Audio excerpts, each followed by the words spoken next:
Prayer and fasting po, week 2, nasa pang week 2 na tayo ng ating prayer and fasting. Katulad po nung, naibahagi ko sa inyo, karamihan ng mga churches diyan sa Pilipinas ngayon and worldwide, nagfa-fast po sila. 21 days ngayong buwan ng January, ang ina-apply po nila doon yung fasting ni Daniel. Nag-a-abstain sila sa meat, sa fish, sa chicken.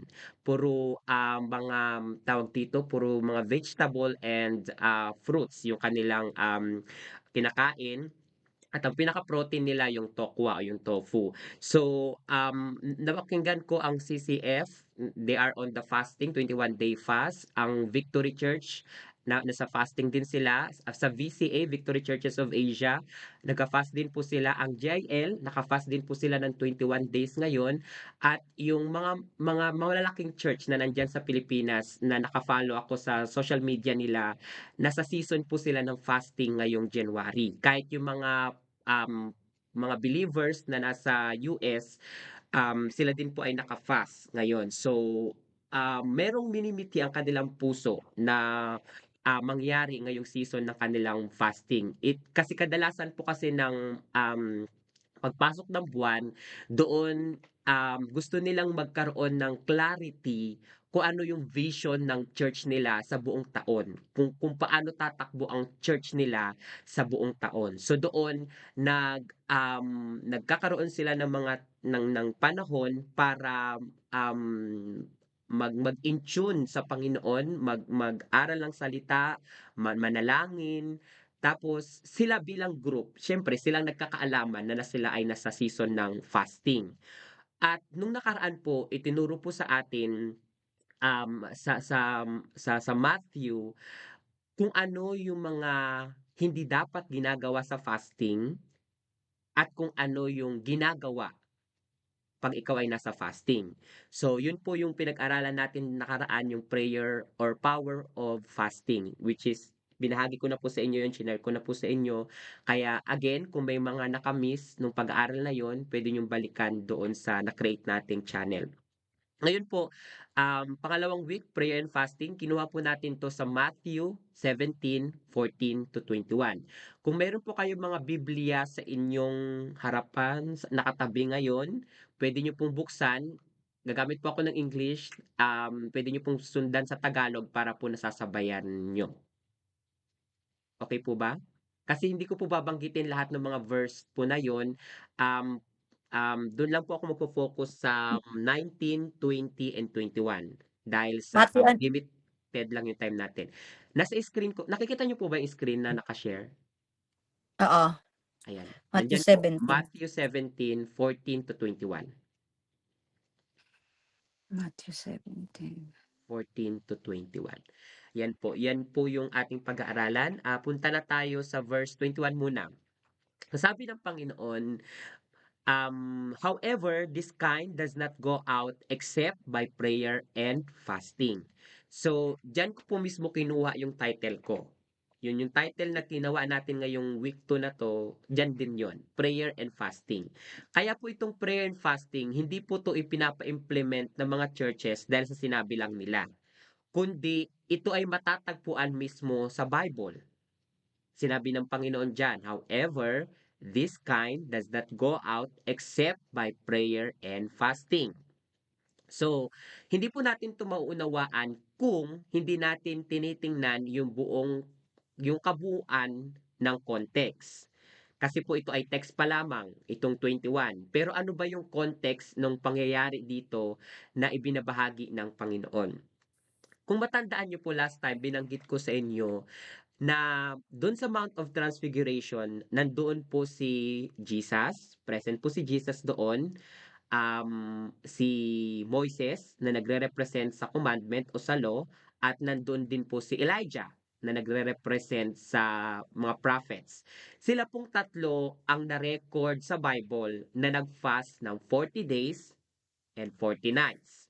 Wala na pong ibang na-record sa buong Biblia na nakapag-fast ng ganong haba ng panahon.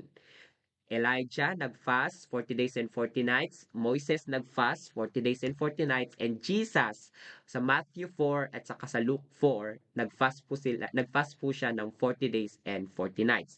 Walang nakabit ng record na yon sa buong Biblia. Sila po yung nasa present doon sa Mount of Transfiguration. At kung matatandaan nyo din po, mayroong tatlong alagad na nandoon. Si Peter, at yung magkapatid na James and John.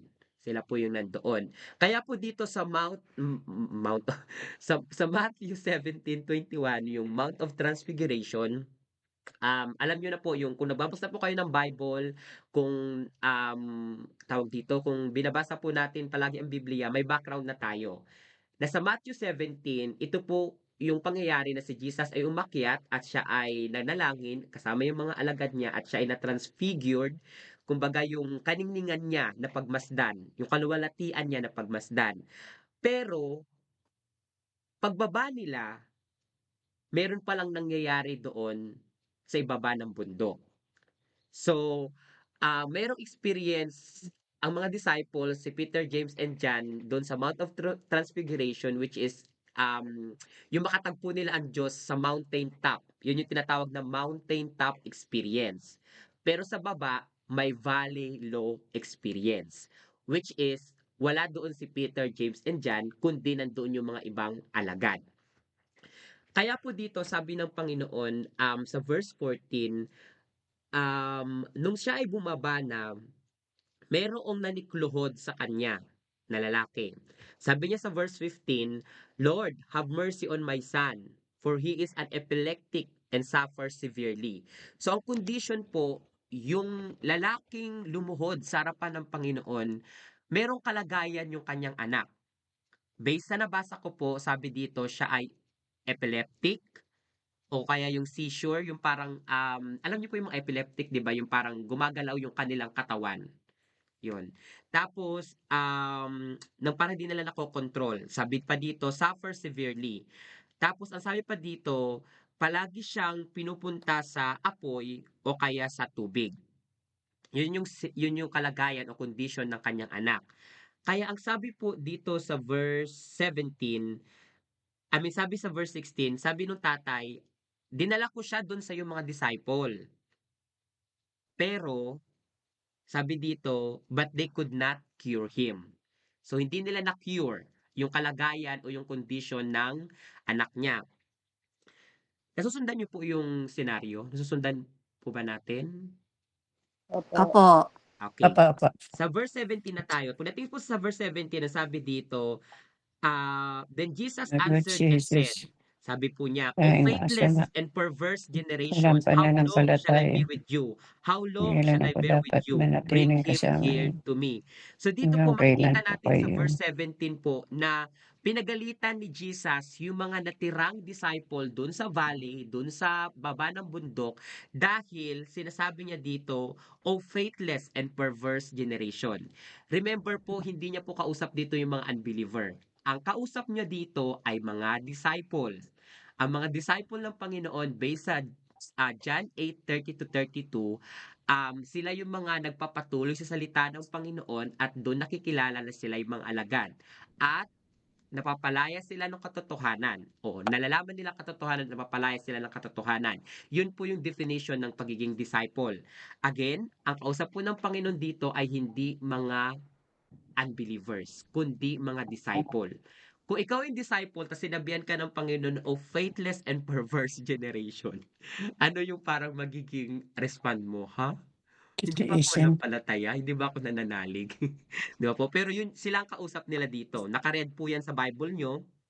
Pagpapatunay na si Mm. Jesus mismo ang nagsasalita. Pagdating sa verse 18, sabi po niya, And Jesus rebuked the demon, and it came out of him, and the Lumabas child ang was bata at cured ang from bata that ay very gumaling hour. agad.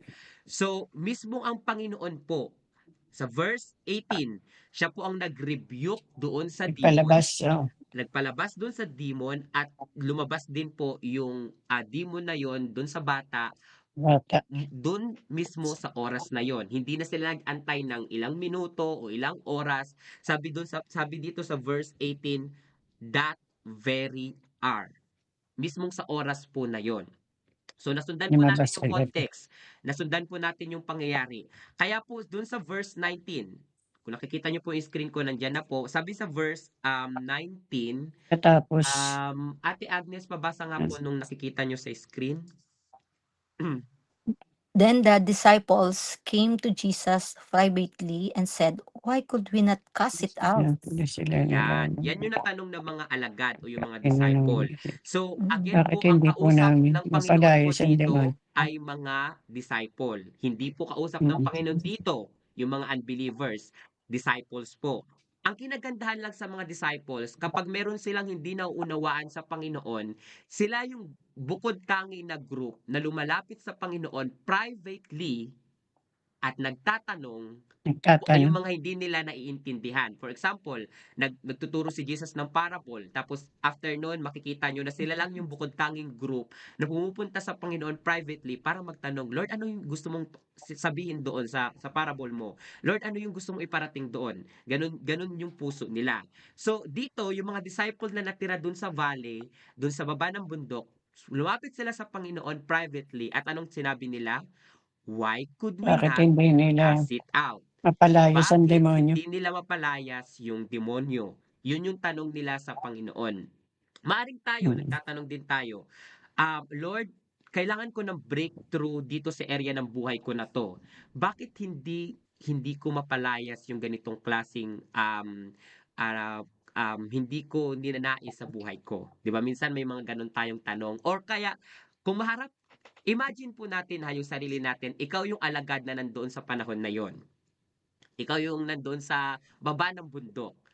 Tapos yung senaryo, dinala sa'yo yung anak ng lalaki na epileptic, tapos ipinag-pray mo naman, pero hindi mo ma-cast out yung demon na nasa kanya.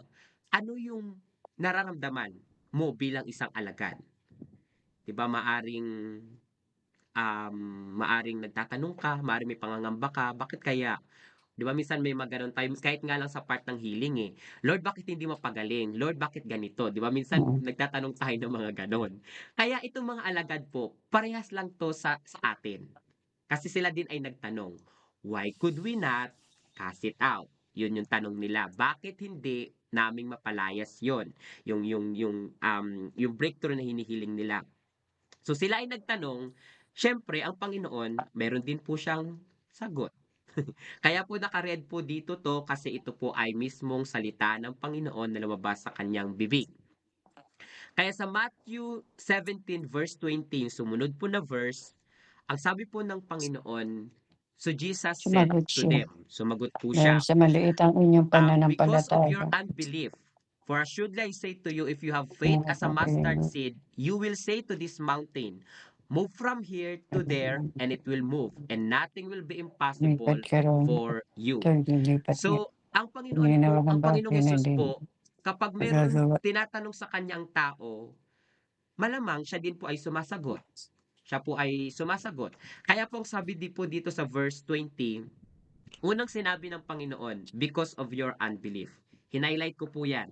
Merong sinasabi ang Panginoon Mm. sa atin dyan, because of your unbelief. Sa mga part ng NIV, mali po yung translation ng NIV na sinasabi nila na dahil sa maliit yung inyong pananampalataya. That is a wrong translation.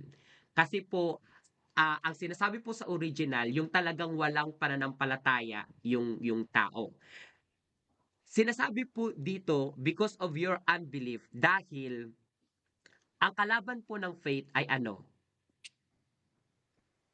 Ano po ang Unbelief. kalaban ng Kaalinlangan. faith? Sight. Unbelief. Sight. Unbelief. Unbelief. Tsaka Unbelief. hindi kita. So, every time na hindi ka na gumagalaw sa faith, nasa unbelief ka.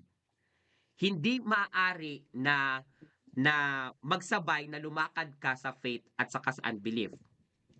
Pipili ka lang, Lord, lalakad ba ako sa faith o lalakad ba ako sa unbelief? So, itong mga alagad na to, ang mga alagad na natira doon sa valley low, doon sa baba ng bundok, maari namang lumakad sila sa faith. Kasi nga, doon sa Luke 9, yung parallel na context po kasi nito sa Matthew, sinasabi doon sa Luke 9 na binigyan sila ng kapangyarihan magpalayas ng mga demonyo. Kumbaga yung delegated authority ibinigay na ng Panginoon. So, alam nila na mayroong otoridad sila na magpalayas ng demonyo, magpagaling ng mga may sakit. Yun ang meron sila. It's just that nung lumalakad na sila nung mismong kasi iba po kasi yung experience na nag-aaral tayo, iba din yung experience kapag ikaw ay dinala na mismo doon sa senaryo. For example, Oo, sa nag-aaral gano'ng tayo kalagayan. dati ng Supernatural way back 2015, natatandaan ko yun. Nasa third year ako noon, grade 9, nag-aaral tayo noon ng Supernatural 2015, tapos pinag-aralan natin yung Great Commission, pinag-aralan natin yung mag-cast out ng demon sa Mark 16, tapos ilalabas ka, 'di ba? Ilalabas tayo. Ilalabas tayo nila Ate Arlie, nila Ate Agnes, ilalabas tayo. Pagdating sa labas, makakakita tayo ng iba't ibang klase ng mga tao. May mga sakit, may mga karamdaman. At yung nangyari sa amin at that time, nung nangyari nun kay Judy, 'di ba, yung siya ay na-possess.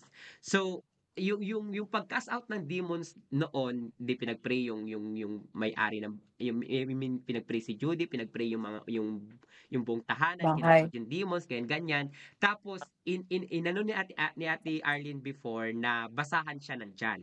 So kahit siya ay natutulog noon, kami ni Abby, ni Tam, tsaka ako, nung kami yung iniwan doon para magbasa ng tuloy-tuloy, tapos andun din sila Ate Agnes, nagpe-pray, tapos babalikan namin siya every after ng evangelistic. So, at that time, parang bata pa lang ako sa pananampalataya ko noon, pero yung experience na nandoon ako mismo sa parang OJT, on the job training, ah, masasabi ko na parang yun ay pinaka real na experience. Yung pribileyo na ma-experience mo yung ganon.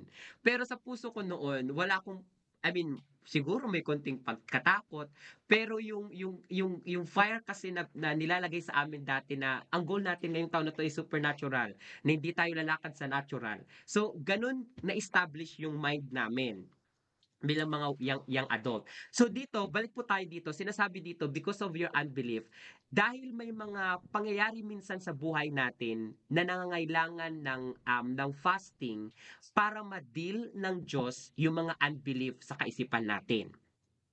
Yung mga unbelief po, hindi lang po ito kasi yung parang nagtatanong ka eh. Pwede kang magtanong out of hindi mo talaga alam. May ganong klaseng pagtatanong.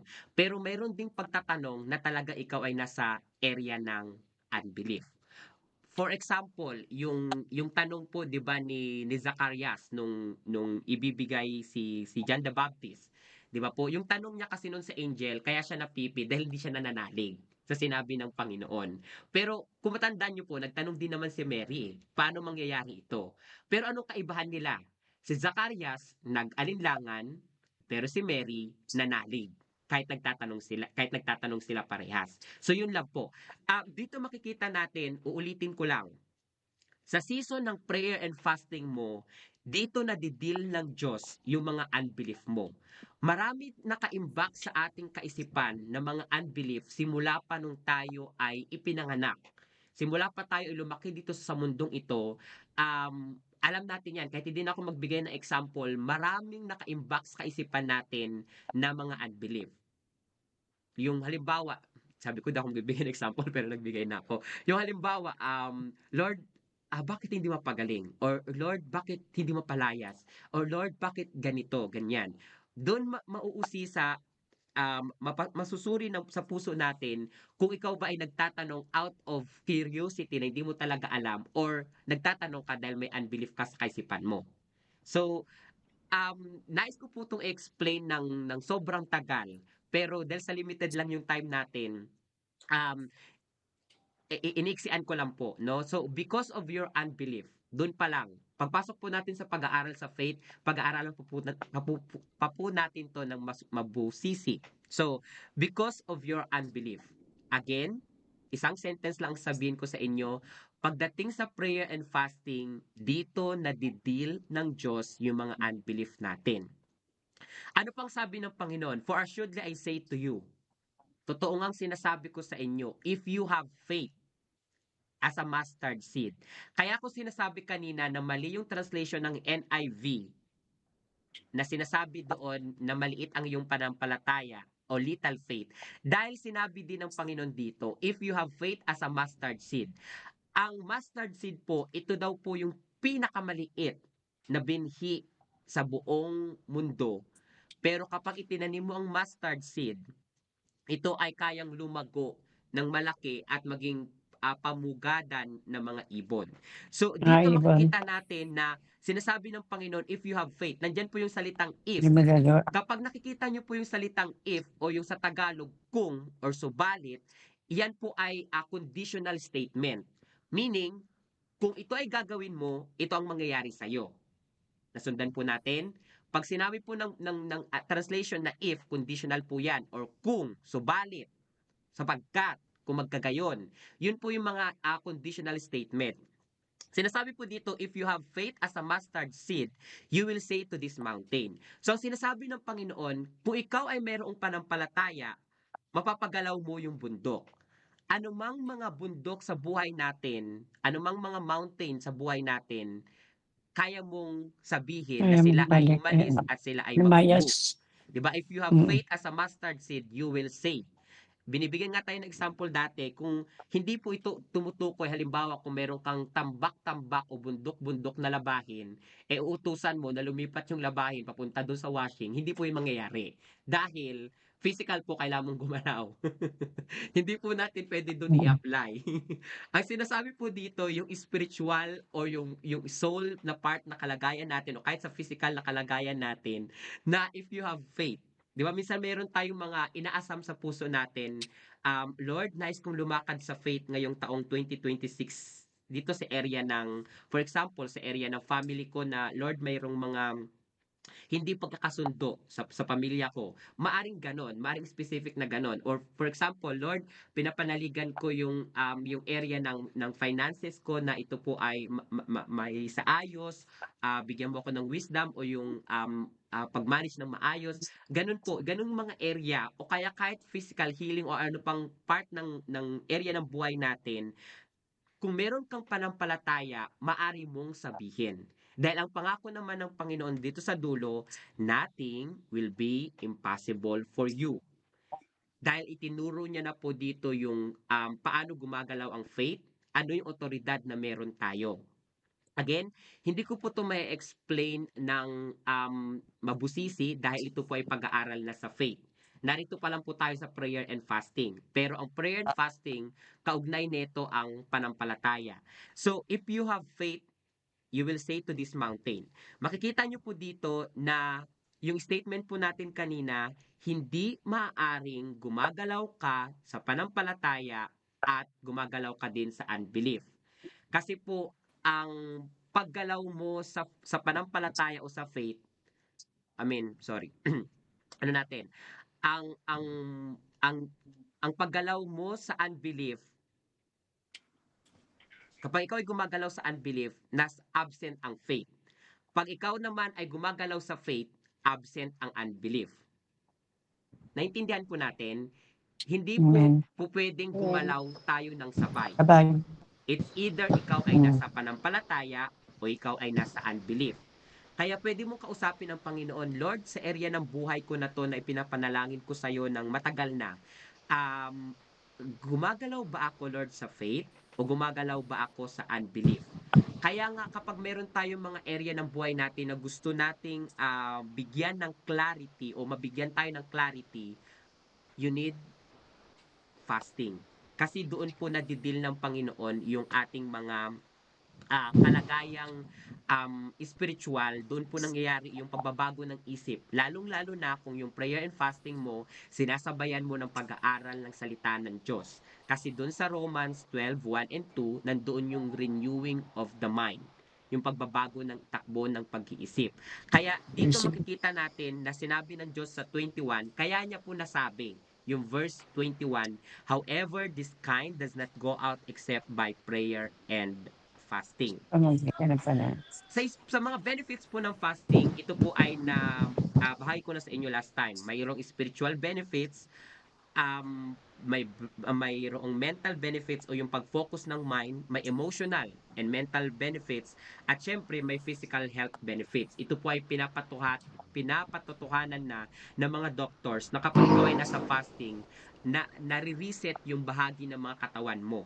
So, dito po sa spiritual benefits, based po sa pinag-aralan natin, ang benefits po dito na makikita natin, kapag ikaw ay mayroong i-deal na mga demonic influence or mga demonic bandage na gusto mong maalis, kung hindi yun maapaalis ng agad-agad, you need, kailangan mong pumasok doon sa season ng fasting dahil doon madidil ng Diyos sa'yo. Hin- Hindi po yung parang pag-iisip na ang Diyos ay hindi gumagalaw or ang Diyos ay gagalaw kapag ikaw ay nasa fast. Sabi nga palagi dati ni Ate Arlene, walang makakapag-move sa Diyos. Dahil ang Diyos, gumalaw na siya, nag-move na siya. Ano ang nangyayari sa fasting? Ikaw ang naa-align sa kalooban ng Panginoon. Yun po ay mahalaga nating maitanim sa ating puso at kaisipan. Hindi ang Diyos ang namumove sa fasting. Ikaw ang namumove sa fasting. Kaya po, dun sa spiritual, excuse me, doon sa spiritual benefits po, dito nadidil ng Diyos yung mga kaisipan ng mga unbelief mo. Yung kaisipan mo na hindi ka makapanalig sa Diyos sa area ng, for example, sa area ng healing mo or sa area ng finances mo, sa area ng kaayusan sa family mo, o sa anumang part ng area ng buhay mo. Or halimbawa, um, nagka-cry ka sa Diyos sa spiritual growth mo. So, dito, pag pumapasok ka sa season ng fasting, um, lalo kapag sinasabayan mo to ng pagbabasa ng salita ng Diyos, nasasabi ko po to based on experiential level. Kasi, nung nasa season of fasting ako, binasa ko ang Book of Acts ng 3 araw, hinati-hati ko yon at namangha ako dahil first time ko makatapos ng isang libro sa 3 araw. So, doon, paano mayroong pagbabago ng kaisipan, nakita ko na ang Book of Acts, ito ay blueprint ng Christianity, na kahit anumang mga issue na meron sa church or anumang mga kakulangan sa mga tinawag ng Diyos, ang Holy Spirit ang nag-fill. Marami akong mga natanggap na mga insights and revelation doon sa Book of Acts na hindi ko natanggap sa mga pa one chapter a day ko na magbabasa ng salita ng Diyos. Nasusundan niyo po yung experience na binibigay ko sa inyo. Kasi po ito, hindi lang po ito pag-aaral na parang theory, kundi ito ay pinapractice natin. Kasi kung sinasabi natin, halimbawa, tayo magtuturo ng fasting o kaya ng healing, pero hindi naman natin ina-apply sa buhay natin, paano mo ini-expect na ito ay mai-implement sa buong churches o sa church natin kung ikaw mismo ay hindi mo hindi mo pina-practice. 'Di ba po? So, hindi po natin 'to sinasabi o binabahagi para magyabang, hindi po natin binabahagi ito para i-exclude yung sarili natin na kayo mga tao na 'to hindi kayo nagpa-fast pero ako nagpa-fast. Hindi po ganoon yung itinuro sa atin. Kundi nangunguna tayo bilang example. Nangunguna tayo bilang mga leaders na kung kailangan natin ng breakthrough sa ating personal na buhay, whether sa emotional or mental, meron pong ding testimony na super stress po siya. Hindi siya kumain ng 3 araw. Nagulat siya pagkatapos ng season of fasting niya, na-clear yung mind niya. Nawala yung depression niya, nawala yung ini-stressan niya sa buhay. Meron at meron pong emotional at physical benefits. Pero lalong-lalo na pagdating sa spiritual benefits. But then again, hindi po tayo nagpa-fast dahil sa benefits, kundi pinapa-align natin sa Diyos ang ating mga puso.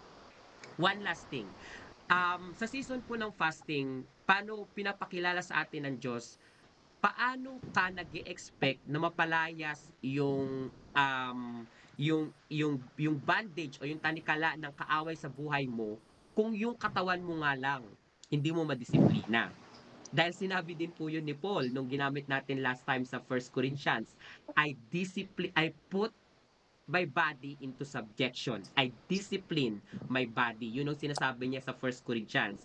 Kaya tayo bilang mga tinawag ng Diyos, lalong-lalo na nandito tayo sa buhay panalangin, paano ka mag-expect na mapalayas ng Diyos yung mga hindi naka-align sa buhay natin na mapaalis ngayong taong 2026 kung sa area lang ng katawan mo, hindi mo madisiplina ang katawan mo. Or ganito, kung paano natin in-expect na magpalayas tayo ng demonyo sa labas, sa mga maimpluwensya ng Impluwensya. demonyo sa ibang tao, kung sa atin pa lang, hindi natin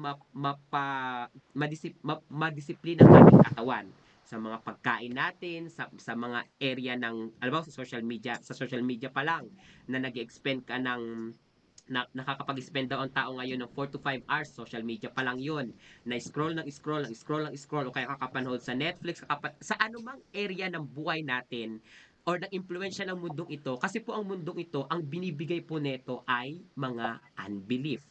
Kahit lang makinig ka lang ng ano lang ng simple lang na panonood na television, sa TV. Pag pumunta yan sa commercial, may mga sinasabi yan patungkol sa mga sakit. Diba? For example, yung nagpro-promote sila ng gamot para sa mga tuhod mo, sa buto-buto mo, or hindi ko po sinasabing mali yun. Pero kapag naka-intune ka masyado sa mundo, wag ka nang mag wag ka nang magtanong bakit ang daming unbelief sa buhay mo. Amen? So dito ko po ikakat yung ating pag-aaral sa prayer and fasting ngayong week 2. Next week po aalamin natin o pag-aaralan natin yung Daniel fast. Kaya po bibigyan ko kayo ng assignment, pakibasa na po ang Daniel chapter 10 to 12.